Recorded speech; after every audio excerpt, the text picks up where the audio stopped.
यह कहानी आपको जीवन में सफल और एक आत्मनिर्भर व्यक्ति बना सकती है।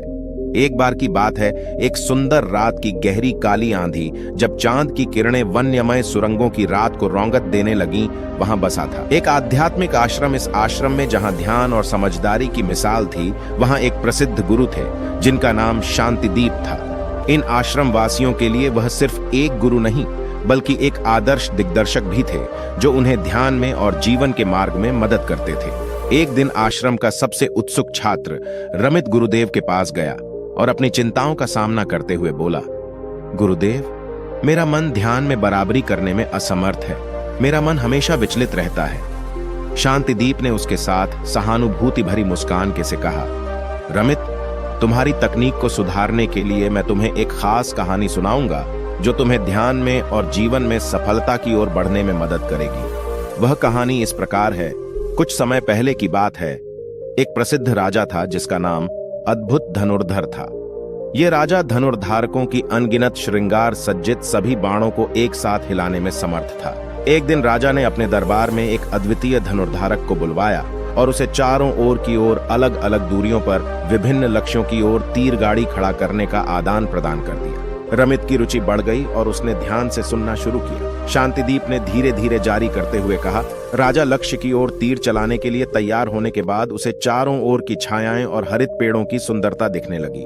लेकिन वो रुका नहीं। रमित का मन भी विचलित हो गया, लेकिन वह गुरुदेव से जारी रहने की प्रेरणा प्राप्त करने के लिए सुन रहा था। शांतिदीप ने कहा, राजा ने सभी छायाएं और हरित पेड़ों को देखने के बावजूद उसने अपना मन केंद्रित रखा और हर तीर को लक्ष्य में पहुंचाया।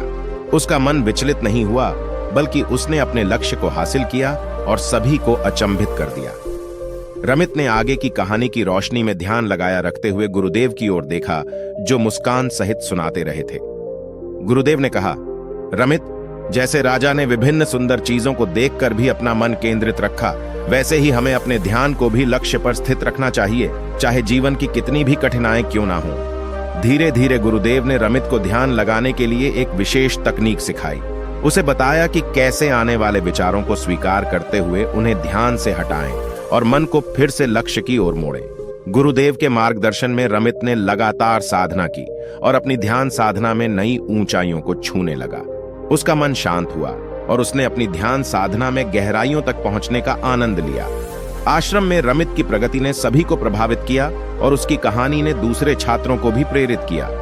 गुरुदेव की बुद्धिमत्ता और रमित की संघर्षशीलता ने सबको दिखा दिया कि जीवन की हर कठिनाई को अपनी मेहनत और संघर्ष से पार किया जा सकता है। इस रूप में गुरुदेव की अमृत वचनी ने एक अद्भुत और प्रेरणादायक कहानी के माध्यम से ध्यान और समझदारी की महत्ता को साबित किया। धीरे धीरे आश्रम में ध्यान की अभ्यास ग्रंथियों ने गहराइयों तक पहुंचने की प्रक्रिया को और भी समृद्धि प्रदान की। रमित की साधना ने आत्मा को एक नए दर्जे की चेतना में ले जाया। उसका मन शांति से भरा हुआ था और उसने जीवन के मार्ग पर सही कदम बढ़ाने का संकल्प किया। एक दिन आश्रम का अध्यक्ष विशेष रूप से गुरुदेव से मिलने आए। वह रमित की प्रगति को देखकर बहुत खुश हुए और गुरुदेव से बोले, यह छात्र तुम्हारी उदारता और ध्यान से भरी साधना ने हम सभी को प्रभावित किया है। गुरुदेव ने रमित से कहा, तुमने ध्यान और समझदारी का सही अर्थ समझा है और इसे अपने जीवन में अमल में लाने के लिए तैयार हो। रमित ने कृतज्ञता सहित शीघ्रता से गुरुदेव का आभार व्यक्त किया और उनसे और भी अधिक सीखने का इरादा जताया। रमित की कड़ी मेहनत, गुरुदेव का मार्गदर्शन और आश्रम के सभी छात्रों का साथ मिलाकर उसने अपने आप को नए ऊंचाइयों तक पहुंचाया और उसे एक विशेष और आत्मनिर्भर व्यक्ति बना दिया। इस कहानी से हमें यह सीखने को मिलता है कि सही मार्गदर्शन, सच्ची मेहनत और आत्मसमर्पण से हर कठिनाई को पार किया जा सकता है और ध्यान से जीवन को समृद्धि से भरा जा सकता है। ऐसी ही और कहानी के लिए चैनल को सब्सक्राइब करके बेल आइकॉन को प्रेस करें।